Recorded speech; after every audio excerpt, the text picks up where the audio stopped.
इस वीडियो में तुमको जीरो से हीरो बनने की स्ट्रेटजी बताई जाएगी, जिसे सीख कर तुम खुद के दम पर अमीर बन सकते हो और हमेशा बने रह सकते हो। पर्सनल फाइनेंस और पैसों के ऊपर मैंने अनगिनत किताबें पढ़ी, तो मैंने सोचा क्यों ना उन सारी किताबों का ज्ञान सिर्फ एक ही वीडियो में दे दिया जाए। पैसों का असली गेम समझने के लिए मैंने इस वीडियो को एक गेम की तरह रखा है, यानी कि इसमें टॉपिक्स नहीं बल्कि लेवल्स होंगे। फर्स्ट लेवल बिल्कुल बिगिनिंग लेवल होगा। जब तुम फर्स्ट लेवल को पार कर जाओगे तो तुम इंटरमीडिएट लेवल में पहुंच जाओगे, यानी कि लेवल 2 में आ जाओगे। लेवल 2 में हम बात करेंगे कि पैसा कैसे मैनेज करना चाहिए, सेविंग्स, इन्वेस्टमेंट कैसे करनी चाहिए। जब तुम इंटरमीडिएट लेवल को भी पार कर जाओगे तो तुम प्रो लेवल में पहुंच जाओगे, यानी कि लेवल 3 में आ जाओगे। और इस लेवल में आने के बाद तुम सीखोगे कि तुम खुद के दम पर कैसे अमीर बन सकते हो, चाहे तुम्हारे पास बिल्कुल ही पैसे क्यों ना हो।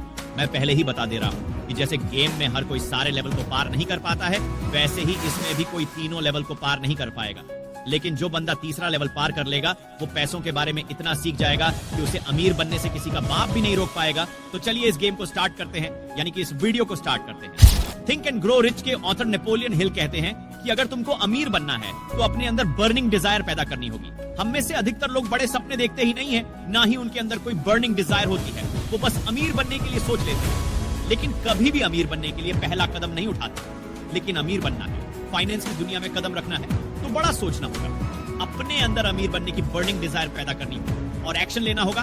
तुम्हारी सोच ही तुम्हारा फ्यूचर डिसाइड करती है। अगर तुम्हारा ख्वाब अमीर बनने का है और तुम 20,000 रुपए महीने कमाने की सोच रहे हो तो तुम कभी भी अमीर नहीं बन सकते। तुम सच में एक मिलियनियर बनना चाहते हो तो तुमको बड़ा सोचना होगा। हम लोग पैसों के लिए काम करते करते पूरी जिंदगी निकाल देते हैं, लेकिन कभी भी अपने लिए काम नहीं करते, अपने फ्यूचर के लिए काम नहीं करते, जिसकी वजह से हम जिंदगी भर गरीब ही रह जाते हैं। रॉबर्ट कहते हैं कि जो लोग पैसों के लिए काम करते हैं वो खुद के बजाय दूसरों को अमीर बनाते हैं। लेकिन अगर हमें खुद को अमीर बनाना है तो हमें सबसे पहले पैसों के लिए काम करना बंद करना पड़ेगा। हमें अपने लिए टाइम निकालना होगा, लोगों से सीखना होगा, बिजनेस करना होगा, तब जाकर हम अमीर बन सकते हैं। अमीर कैसे बनना है, ये लेवल 3 आते आते तुम बहुत अच्छे से सीख जाओगे। तुम में से ज्यादातर लोग जॉब पर्सन होंगे, राइट? लेकिन क्या तुमको पता है कि तुम लोग एक ऐसे रेट रेस में फंसे हुए हो जो धीरे धीरे तुम्हारी फाइनेंशियल लाइफ को डिस्ट्रॉय कर रही है। तुम सुबह उठते हो, तैयार होते हो, जॉब के लिए चले जाते हो, जॉब से आते हो, खाना खाते हो, सो जाते हो और यही साइकिल जिंदगी भर चलती रहती है। इस पूरे साइकिल को रॉबर्ट कहते हैं कि तुम 9 to 5 के चक्रव्यूह में इस तरह से फंसे हुए हो जहां से तुम बाहर का कुछ देख ही नहीं पाते। तुमको अपनी जॉब सिक्योरिटी से ज्यादा कुछ भी इंपॉर्टेंट नहीं लगता। क्या तुमको पता है कि ऐसा क्यों होता है? इसका मेन रीजन है फाइनेंशियल नॉलेज का ना होना। और फाइनेंशियल नॉलेज होगी भी कैसे? हमें तो बचपन से ही डिजाइन किया जाता है कि स्कूल जाओ, अच्छे मार्क्स लाओ और अच्छी नौकरी की तलाश करो, और यही कारण है कि हम बड़े होकर इस रेट रेस का हिस्सा बन जाते हैं। बट आज ये वीडियो तुम्हें रेट रेस से निकाल देगा, क्योंकि फाइनेंशियल नॉलेज लेने की शुरुआत तुमने तभी कर दी जब तुमने इस वीडियो पर क्लिक किया। जब तुम इस वीडियो में बताए गए तीसरे लेवल को पार कर जाओगे तो तुम फाइनेंशियल नॉलेज के बारे में सब कुछ सीख जाओगे। ये भी सीख जाओगे कि कैसे कम समय में अमीर बन सकते हो। अगर इस वीडियो में लेवल 3 तक बने रह गए तो फिर तुम सीख जाओगे कि खुद के दम पर अमीर कैसे बना जाता है।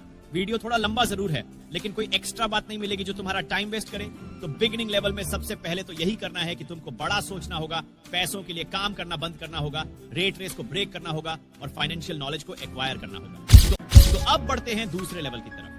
अब हम और डीपली सीखेंगे और वो फाइनेंशियल नॉलेज गेन करेंगे जो मैंने 15 से 20 किताबों को निचोड़ कर निकाला है। लेवल 2, लेवल 1 को पार करके तुम लेवल 2 में आ गए तो बिगिनिंग लेवल की चीजें तो तुमने सीख लिया। अब आइए थोड़ा इंटरमीडिएट लेवल की चीजें सीखते हैं और इसकी शुरुआत करेंगे एक ह्यूमन बिहेवियर के साथ। आजकल इंडिया में ऐसा दौर चल गया है कि लोग सिर्फ अपने आप को ऊपर दिखाना चाह रहे हैं। जिसके पास स्कूल में फीस देने के पैसे नहीं है, उसका बेटा भी आईफोन लेकर घूम रहा है, किसी का भी अपने एक्सपेंसेस के ऊपर कंट्रोल ही नहीं है।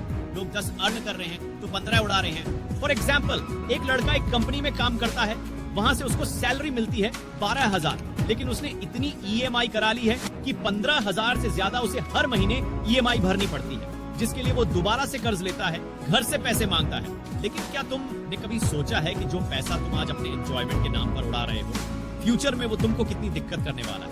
रिचेस्ट में बताया गया है कि अमीर बनने की शुरुआत तुमको अपने एक्सपेंसेस को कंट्रोल करके करनी है। हमारी लाइफ में बहुत से ऐसे खर्चे होते हैं जो हमारी जरूरत के नहीं होते, तो तुम उन सब खर्चों को कम करो और अपनी सैलरी को मैनेज करना सीखो। तुम अपनी सैलरी को कैसे मैनेज कर सकते हो, इसके लिए एक फॉर्मूला है जिसका नाम है 50-30-20 रूल।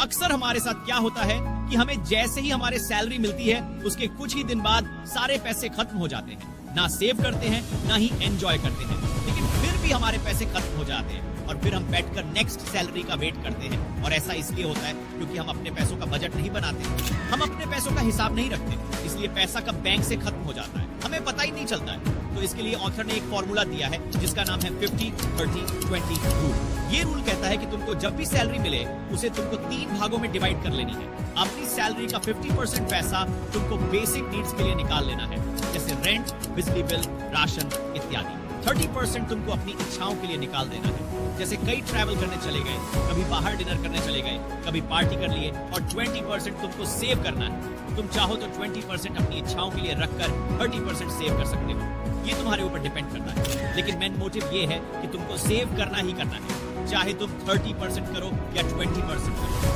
जब तुम अपनी सैलरी का सही यूज करना सीख जाओगे तो तुमको अपनी पूरी लाइफ का इनकम प्लान तैयार करना है। और वो तुम कैसे कर सकते हो, आइए जानते हैं। क्या तुमने रॉय डालियो का नाम सुना है? अगर नहीं सुना तो मैं बता दूं कि ये एक अल्ट्रा हाई नेटवर्क इन्वेस्टर्स यानी कि बहुत ही ज्यादा अमीर लोगों का पोर्टफोलियो हैंडल करते हैं, जिसके लिए वो बहुत ही ज्यादा चार्ज भी करते हैं।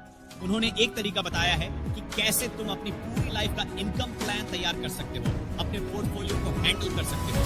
फ्रेंड्स, रॉय डालियो द्वारा बताई गई स्ट्रेटेजी ये है कि तुमको 30% स्टॉक्स में, 15% शॉर्ट टर्म बॉन्ड्स में, 40% लॉन्ग टर्म बॉन्ड्स में, 7.5% गोल्ड में और 7.5% कमोडिटीज में इन्वेस्ट करनी है। मेरे हिसाब से ये पोर्टफोलियो बहुत बढ़िया तरीके से डाइवर्सिफाइड है। मतलब मार्केट चाहे ऊपर हो या नीचे, तुमको कॉन्स्टेंटली इनकम मिलती रहेगी, क्योंकि इसमें ऑलमोस्ट जितने भी इन्वेस्ट क्लासेस हैं वो सभी इंक्लूडेड, सिर्फ रियल एस्टेट को छोड़कर। तो अगर तुम अपनी इन्वेस्टमेंट इस स्ट्रेटेजी से करते हो तो 100% प्रॉफिट में ही रहोगे। इसके अलावा तुम्हें इन्फ्लेशन को भी समझना बहुत जरूरी है। हम क्या करते हैं कि अपने पैसे को बैंक में सेव करते हैं ताकि हमें 2-3% इंटरेस्ट मिल जाए, लेकिन इंडिया में आज के टाइम पे इन्फ्लेशन 8 की रेट से बढ़ रही है। तो अगर तुम अपना पैसा बैंक में रखोगे तो -5% की रेट से तुम्हारा पैसा डी ग्रो होगा, क्योंकि बैंक्स तुमको 3% इंटरेस्ट देगी। लेकिन इन्फ्लेशन 8% बढ़ेगा तो ओवरऑल तुम्हारे पैसे की वैल्यू कम होती जाएगी। इसलिए इन्फ्लेशन को समझकर अपने पैसे को इन्वेस्ट करो ताकि तुमको कम से कम इन्फ्लेशन से ज्यादा। इसीलिए मैंने पीछे पोर्टफोलियो वाले स्ट्रेटजी बताई ताकि तुम जागरूक हो जाओ और अपने पैसे वहां इन्वेस्ट करो जहां तुम्हारे पैसे की वैल्यू दिन प्रतिदिन बढ़ती रहे। लेवल 3, अगर तुमने यहाँ तक वीडियो देख लिया है तो तुम बहुत लकी इंसान हो। क्यों? तुम इंटरमीडिएट लेवल को पार करके लेवल 3 में इंटर कर गए हो और अब तुम सीखोगे कि खुद के दम पर पैसा कैसे कमाना है और पैसे को मैनेज कैसे करना है। और इसकी शुरुआत हम करेंगे कैश फ्लो क्वाड्रेंट से। तो basically cash flow quadrant Robert के द्वारा बताया गया एक सिंपल मॉडल है जो ये बताता है कि पैसा कमाने के 4 रास्ते हैं। स्क्रीन पर आप जो डायग्राम देख रहे हो इसमें 4 क्वाड्रेंट हैं और चारों में 4 लेटर लिखे हुए हैं, ESPI। ई का मतलब होता है एम्प्लॉय। इस क्वाड्रेंट में आने वाले लोग नौकरी करके पैसे कमाते हैं। एस का मतलब है सेल्फ एम्प्लॉयड। इस क्वाड्रेंट वाले लोग छोटे मोटे शॉप चलाने वाले लोग होते हैं। बी का मतलब है बिजनेस ओनर्स। इस क्वाड्रेंट के लोगों का खुद का बिजनेस होता है जो दूसरों को सैलरी पर रखकर अपने बिजनेस को आगे बढ़ाते हैं। आई का मतलब है इन्वेस्टर। ये लोग इन्वेस्टर होते हैं जो दूसरों के बिजनेस में इन्वेस्ट करते हैं। इन्हें कुछ काम नहीं करना होता है, ये बस अपने पैसे इन्वेस्ट कर देते हैं और अगर कंपनी ग्रो करती है तो इनको भी प्रॉफिट होता है। लेफ्ट क्वाड्रेंट वाले खुद काम करते हैं और पैसे कमाते हैं। अगर वो काम करना बंद कर देंगे तो उन्हें पैसे मिलना भी बंद हो जाएगा। राइट क्वाड्रेंट वाले लोग जो होते हैं वो बहुत पैसा कमाते हैं और इनको ज्यादा समय भी नहीं देना पड़ता है। ये दूसरे लोगों की हेल्प से खुद अमीर होते जाते हैं। आप जो भी हार्ड वर्क कर रहे हो आप उससे कभी भी अमीर नहीं बन सकते हैं, क्योंकि अगर हार्ड वर्क करने से लोग अमीर बनते हैं तो आज दुनिया का सबसे अमीर आदमी कोई मजदूर है। अगर आप अमीर बनना चाहते हैं तो आपको कुछ अलग सोचना होगा, कुछ डिफरेंट करना होगा, कोई ऐसा प्रॉब्लम को सॉल्व करना होगा जिसकी लोगों को नीड। बहुत से लोग डरते हैं कि अगर बिजनेस लॉस में चला गया तो पैसे डूब जाएंगे, लेकिन अगर तुम थोड़ी रिस्क नहीं ले सकते तो सॉरी, तुम रिच बन नहीं सकते हो। तुम्हें अपने मन से पैसा खोने का डर निकालना होगा, तभी तुम फाइनेंशियल फ्रीडम को अचीव कर सकते हो। अगर तुम रिच बनना चाहते हो तो अभी ये स्टेप्स लिखो और उन्हें फॉलो करो। नंबर 1, किसी कागज पर अपना गोल लिखो कि इतनी एज तक मैं इतना पैसा कमा लेना चाहती हूँ। दूसरा, हर महीने सैलरी से बचत करो और उस पैसे को इन्वेस्ट करो real estate, stocks, gold, LIC, extra में। नंबर 3, कोई न्यू स्किल्स सीखो और पार्ट टाइम बिजनेस शुरू करो। जैसे अगर तुमको वीडियो एडिटिंग का शौक है तो उसे सीखो और एक एडिटर बन जाओ और इसको अपना बिजनेस बना लो। जरूरी नहीं कि वीडियो एडिटिंग ही करो, तुम अपने हिसाब से चूज कर सकते हो। नंबर 4, हर दिन फाइनेंशियल किताबें पढ़ो या उसकी समरी सुनो या फिर फाइनेंशियल वीडियोस देखो और उसे डीपली समझो। नंबर 5, अपने इमोशनल इंटेलिजेंस पर काम किया करो। पैसे के मोह माया को खत्म कर दो, उसके आने या जाने से तुमको कोई फर्क नहीं पड़ना चाहिए। नंबर 6, समय आने पर कैलकुलेटर रिस्क लो और अपना स्टार्टअप शुरू करो। ये 6 टिप्स आज ही एक डायरी में नोट डाउन करो और उसे फॉलो करना शुरू कर दो, क्योंकि जब तुम ज्यादा पैसा कमाने लग जाओगे तो तुमको बहुत सारी चीजों को ध्यान में रखना होगा। नहीं तो तुम कुछ दिन के लिए अमीर तो बन जाओगे, लेकिन फिर से गरीबी में आ जाओगे। इसलिए इन बातों का जरूर ध्यान रखना। मान लो तुम एक अनजान घने जंगल में इंटर करते हो, तुमको पता ही नहीं है कि कब कौन सा जानवर कहां से आ जाए। उसी तरह जब तुम ज्यादा पैसा कमाने लगते हो तो तुमको पता ही नहीं चलता है कि तुम्हारी मदद के नाम पर कौन तुमको लूटने आ गया है। और रियल लाइफ की प्रॉब्लम जंगल से ज्यादा बड़ी होती है। वो इसलिए क्योंकि जंगल में तो तुमको साफ साफ पता होता है कि तुम्हारा दुश्मन कौन है। अगर तुम्हारे सामने एक शेर है तो तुमको पता है कि वो तुम्हारी जान लेने के लिए अटैक जरूर करेगा, क्योंकि वो शेर है। ये तुम्हारी झूठी कहानी नहीं सुनेगा।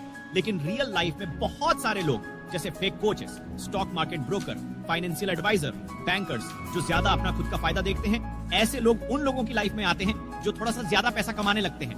इसीलिए लोग ना चाहते हुए भी इनका शिकार बन जाते हैं। इनफैक्ट हम अपने खुद के दुश्मन हैं, क्योंकि बिना लॉजिक के हम लालच और आलस में आकर गलत डिसीजन ले लेते हैं। अगर तुमको अमीर बनना है और हमेशा अमीर बने रहना है तो तुमको इन सारी चीजों को ध्यान में रखना होगा। The psychology of money book के ऑथर मॉर्गन कहते हैं कि अमीर बनना तो एक बार के लिए फिर भी ठीक है, लेकिन अमीर बने रहना इतना आसान नहीं। यही कारण है कि ज्यादातर लोग बिजनेस स्टार्ट करते ही फेल हो जाते हैं। तुमने कई सारी सेलिब्रिटीज को देखा होगा जिनका एक टाइम पर फाइनेंशियल स्टेटस बहुत ही हाई था, लेकिन आज वो कहां हैं किसी को पता भी नहीं। बिजनेस में इन्वेस्ट में सफलता पाने के लिए सबसे ज्यादा जरूरी है लंबा टाइम तक टिकना। वॉरेन बफेट अपने 75 साल की इन्वेस्टिंग की जर्नी में लगभग 14 रिसेशन देखे हैं, लेकिन कभी पैनिक नहीं हुए। यही रीजन है कि आज ये दुनिया के सबसे महान इन्वेस्टर हैं।